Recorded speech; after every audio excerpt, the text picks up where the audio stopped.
Oh, what a night. Welcome to Hearts Standard. I'm Craig Cairns, that is Joe Sked, and we have just watched Hearts beat Omonia Nicosia by 2-0, and and the Hearts fans are definitely enjoying it. Yep, brilliant. Bring on the high bees, he was saying. But before we get to that, we're going to analyse the game that we have just watched. Joe, as we usually do, we can start back at the beginning. There's slightly different team selection, slightly different shape. What were your thoughts on that? Yeah, knew the. Well, first of all, I got that wrong because when I put the pre-match graphic of it was 4-4-2, I assumed it would be 4-4-2 with Vargas and Shankland up front, and I just thought it was a case of like for like swap with the 4 players coming in, 4 players going out, and you knew there was going to be changes. He said it in the build-up. We wanted to preserve. Maintain energy and intensity, and with the derby on Sunday, it always it was going to happen that he had to make changes. I didn't see the change in form. I didn't see the change in formation where Blair Spittle played more as a number 10. But then you asked him about it after the game, and he actually. I don't know what you thought, but he explained it in really good detail. Mm-hmm. I mean, he didn't go on and on, but it was very concise, very sharp, and he just essentially said that they are. Hello. Their wingers want to push up really high, and essentially they wanted to make it more of a back three. Essentially a back three, and we kind of noticed that where Alan Forrest was staying very wide, and Adam Forrester was bombing up with Kevin Vargas coming in and field a bit. And yeah, when he broke it down and explained it, you're like, oh, that makes a lot of sense. So you have to say that. Early signs just on the manager front, very encouraging that is making these tweaks, but it's not like massive changes. There's a solidity to the team, there's a spine to the team. Oh, yes, it's been 2 games, but I think one of the journalists asked him, you made 4 changes, there was a tweak in formation, but the flow and what he would want from the team didn't change. We saw it from the start against St Mirren, and then there, and it was a perfect start. Yeah, that was going to be one of the next things I asked you actually, because you did ask him about the shape after the game, and he seems to enjoy being asked those questions and given answers to them. It's like, I don't know, sometimes managers can be a wee bit like turn their nose up at like tactical questions and those kind of things, but he seemed like he was like speaking on the same level as journalists and that kind of thing. And yeah, like you say, the approach, as we kind of anticipated, the approach was they like the ball, they're maybe not in the most confident mood at the moment, let's get at them. And okay, come to the second half, maybe wasn't that great overall, but well worthy of the win on that first half performance. Yeah, absolutely. And you look at comments pre and post match, what Stell was saying in our preview. I think a few fans were thinking, Omonia can't be as bad as he's making out. I think we saw 80% chance of winning. But I think everyone saw the concerns he had. It was there, and we talked about how he just wanted to make Tynecastle really difficult, and that's what Neil Critchley wants. He wants to make Tynecastle really difficult for opponents, and that's exactly what we did. And you see Dan Browskis, their manager, come out and say afterwards, just like basically Hearts we just didn't match them with their physicality, their aggression. We knew exactly what they knew what Hearts were going to do, and they just couldn't match that intensity. And I think it's as Stell said, a big jump from playing in the Cypriot League to then playing a British team or Scottish team in their own stadium. And I mean, I can't remember word for word, but the quote we put up, and I think a lot of fans are enjoying, is that Critchley came and said, "This is our house, this is our rules. We want to play our way," and that. Just stuff like that just resonates with fans so much. That's what fans want to come to Tynecastle for. They want to see a team that are an absolute nightmare to play against. The ball going forward when they've got it, and then players chasing after, hunting other opponents when we don't have it. And it was reminiscent. I'll say I'm not getting carried away, but this is just a very small comparison. But it was reminiscent of aspects of those Burnley games where Hearts came out flying out the traps and scored early on, and that was the game over. And then they were able to kind of see it out. And there was a moment in the first half where the ball was getting worked about down there. They seemed to be overly confident, and then Vargas put in a challenge, and there must have been 4 or 5 Hearts bodies. It was between the Gorgie stand and the Wheatfield stand, and the explosion of applause, and it just kind of just shows like this is what we want, just aggression, high intensity, and that's exactly what we got. Yeah, 3 of the biggest noises on the night in the first half were from pressing and Yeah. forcing them out of play or winning the ball back, and it was again similar to what we saw on Saturday. And another thing that we saw similar tonight that we saw on Saturday was, because there's been times in games previous to the last two games where Hearts have had good spells. Hearts have started a game well and they've not taken chances, but one of the big differences under Critchley early doors, I know, but in these first two games is they're scoring the first goal, they're scoring in the first half, and they're putting teams on the back foot early on. Yeah, absolutely. And I think what changed, the kind of the big change for me from St Mirren to here to Omonia tonight was I actually felt we were more of a threat. I thought Hearts were more of a threat, that Shanklin could have arguably had, I'm saying, definitely two goals. He had definitely two really good chances. Fabiano, Kent should have scored. So we were actually creating. It wasn't just high press and high energy intensity. There were actually there was substance at the end. There was actually an end product. Okay, if we didn't score, there was shots on goals. There was players getting into the box. It was exactly what, just simplify. It was very simplified, but exactly what Hearts fans wanted to see. And it was just encouraging that this is only kind of 2 weeks in. Again, you don't want to get too carried away, but the signs are really, really positive. And the fact that he could have been out of sight more than 2-0 was hugely positive. Hey, let's talk about the goals. First one from, I don't know, I was going to say an unlikely source. I don't think he's left winger. He should probably be in among the goals and the assists and stuff, but he's not exactly been a prolific goal scorer for Hearts, but it was a really good finish. I mean, that we saw from that save from Shanklin, and we'd known going into this game that their keeper was quite good. Yeah. From that angle, it was going to have to take a good finish to beat the keeper. It was on his weaker foot, and he lifted it, and he put it in a spot where the keeper they couldn't react quickly enough to keep it out, basically. Yeah, absolutely. And you talk about it being a squad game, and Neil Critchley in the build-up said he wanted to see the players. Forrest came off the bench on Saturday, did well, brought some energy, but he is one of the players that compared to last season has tailed off massively, and you're wanting him to kick on from last season and be more productive, because I think we've all seen, it's like, you know what you're going to get from Alan Forrest. He is going to give you 100%. You can tell him to, if you want him to do a defensive job, he'll do it. If you want him to do a specific role, he'll do it.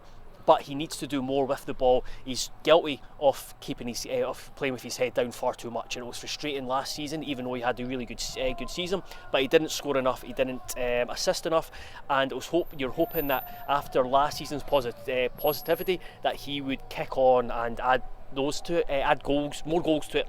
And if that's a sign of things to come, it was a really good finish. He was getting into good areas, because there were a few times where the ball was down the right. His deliveries were good. His deliveries, yeah, exactly. He put in at least two very good balls. Left foot and right foot. Left foot and right foot, and he was getting in when the balls were inside. He was getting in at the back post and making himself a threat. So yeah, it was a really good first half performance from Forrest, and brilliant finish. Two other players I thought, before we kind of talk about the second goal, and Blair Spittle, who stood out again. Two players that stood out for me were Malachi Boateng, just winning the ball, and just how good he was at kind of springing forward when they won it and then finding a pass. And as we spoke about at the weekend, him and Benny, okay, they're ball winners, they're good ball winners, but they've got very good technique when they have the ball. Another one was Kai Rowles. I know there was a little bit of sort of debate about exactly how well he played on Saturday. There was some that were maybe still thought he was maybe losing out a couple of physical battles. I don't think there's anybody could argue with his performance tonight. I thought he was exceptional. No, absolutely, and I think you always, especially in the Scottish Premiership, I think you're always going to accept, Kai Rowles is probably going to lose a few physical battles, but he brings so many other qualities to the team. Ask Frankie Kent on, when did we speak to him on Wednesday, what it's like playing. He said he absolutely loves playing alongside him. He thinks they complement one another. That's what we said they do. And tonight, I just think the European stage suits him so much more, and I think that's where you'll see him become alive and be so much more even better. And I think it's been really encouraging the last few weeks of kind of his, not progression, but just as a wee bit more consistency. We've seen it before he went to the World Cup. It's like, we're going to make a lot of money out of this guy, and we've still got him for so many years. Whereas I think I still look at him and think, if he stays injury free and provides consistency, Hearts will make a good bit of money from him. He is great. He's a modern day defender, who I think could go on to go up a level and not look out of place, because he can defend one-on-one. He's really quick. I think his reading the game is pretty good and getting better. He can come out and he can playing a back three, or he can come out and cover off a full back or a wing back, and he's comfortable there. So yeah, I think he has made himself undroppable, and that's great, having two centre backs you're trusting. You can play them every game. Perfect. Blair Spittle, another goal, 3 games in a row now. He's curled in an absolutely beautiful effort. And not just that, but he seems to, he's like sort of got main man energy, doesn't he? Like, yes. He's going about demanding the ball. He's playing where he wants at times. He's also a guy that he's kind of one of the first names on the team sheet, and he'll get moved about in another position rather than getting taken off and that kind of thing. But we spoke about him quite a bit recently. Probably don't need to go into too much depth just now. I hope that we speak about him a lot more over the course of the season. But yeah, he got man of the match, the official man of the match in the end. Yeah, because when I wrote about it, the two standouts I said were Malachi Boateng, which you said, and Blair Spittle. With Spittle, you said it, that he's got main man energy, and I think I called him the talisman when we wrote our piece, and that's what he's doing, because he's coming up with big moments, but also not just the goals, he's driving the team forward. And we were joking about it because we talked about it at the weekend. He just runs about, just going with his hands that he's pointing direct into his feet, just pass me the ball. He's always, even if he's not getting the ball, he's at least moving the opposition to allow someone else to get the ball. I do look at him and think he could, again, don't want to get carried away, but he could become quite a leading figure, because we talked about the I think on one of the videos someone asked about the captaincy and Shanklin taking off, but you just look at Ken and Gordon and Shanklin. I'd put Spittle in that mould as well. He's so experienced and come up with big moments, and I think he wants to take on responsibility. His technique is great, and having someone who can score out of nothing or from distance, taking that pressure off Shanklin. Brilliant. I can't believe I doubted him to begin with. Well, I think a lot were. All right, guys, how we doing? Go on, Hearts. Yes, exactly. Thank you very much. We have to start editing bits out of these. No, that's fine. Right, just a couple of things before we finish off.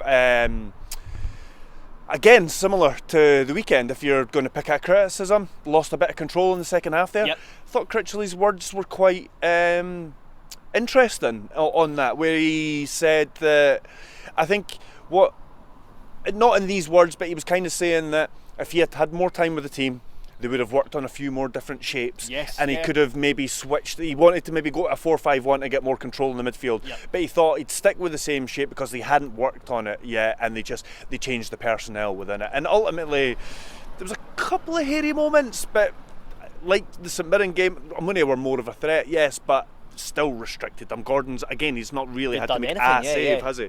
Yeah, they were. I think we were a wee bit tense towards the end of the first half. We were kind of just wanting to see, when they had a couple of set pieces, Hollander was a threat, just like, right, just see that out to half time. And then they got into good positions, but a lot of it, I think he's correctly said, a lot of it was in front of Hearts. He never really got down the sides or behind, because they've got a couple of quick guys, Willie Semedo as well. I may as well bring in Adam Forrester just now. He is 19-year-old and had the best game of his professional career as Hearts first team player. He didn't look out of place, which says a hell of a lot from him, because 100% record in Europe. 100% record in Europe. It says a hell of a lot about him to come into that game against arguably their most dangerous player and put in such a mature performance. I think he kind of tailed off in the second half as Omonia had that pressure, but Critchley was quite quick to make the changes, and while they did have a lot of possession, there was a couple of moments like around the 60-65 minute mark where you're worried, and then once Hearts kind of overcame that, you're kind of quite comfortable, and arguably it was Hearts that might have scored the third goal on the break. I'd say similar to the weekend as well, that you spoke about the Hellander headers just to the end of the first half. I mean, one of them goes in. It's a completely different second half. Yeah. Hearts would probably get to see that mentality tested. Like, are they still fragile from that poor run? But it's another win, and not only that, but as we were kind of saying before the game, a win now means qualification's very much in Hearts' hands. They've got probably the weakest team yet still to play at home in the final day. I'd like to not have to go to that final day and do it. But 6 points from the first two games, I mean, nobody saw that coming after the start of the season. I mean, nobody saw that coming even if, like, at the start of the season, before we went on that poor run, nobody thought we were going to be in this position. I know, it's incredible, especially the worst start to a season history. Pretty poor performance, but it was a rubbish game in Azerbaijan against Minsk, and you kind of just didn't steal it, but it was win it at all costs at that point. It was just like we needed any win at that point. Yeah. But now it's honestly, I can't wipe the smile off my face thinking Hearts are going to be in Europe after Christmas for the first time since 88-89 when we played Bayern Munich, and you just think just playing knockout football in February is just incredible. It'd be great to do it with a wee bit of comfort, whether it's getting a big result against Heidenheim here or getting a big away result. I'm just trying to think, when was the last time we got a real big away result? Like Liverpool and Tottenham they're good results, but there's like second leg dynamics. Liverpool you ended up going out anyway, and then Tottenham, it was like get beat 5-0. So you're probably going back to, in the first leg, you're probably going back to like Bâle and Braga and Bordeaux. It'd be great to get one of those against Bruges or Copenhagen before Petro Cup. But yeah, we couldn't have asked for a better start, and not just that. 800 grand as well, so you're looking at the money you missed out getting to the Europa League. You're almost making it back up because of the prize money. So it's going back a couple of weeks, what a transformation. What a wild season so far. We're going to leave it there for now. Please like, share and subscribe, and check out everything at heartstandard.co.uk. There's plenty of analysis from this game, and there'll be more going up over the next few days. And do check out the Valdas Dambrausis comments, because the Omonia manager is just a big Hearts fan. It's brilliant. He's getting his Hearts book signed by the author Tony Brown after the game and stuff. Yeah, it's just going. Joe was saying he was going about just touching things. No, yesterday in the pre-match press conference, we got speaking to him after the press conference. He gave us a wee bit more, and he was just going around. It's just like, I just want to touch everything. I just can't believe I'm here. And he was listing off. He was not just like he wasn't just listing off like Miko, Chesney, Tynecastle. He was like Kisanevicius, Velička, Pilibaitis, etc. So he just seems like a massive gamble. He's about 10 years too late for a job here. But yeah, anyway, thanks again, and we'll speak to you all soon.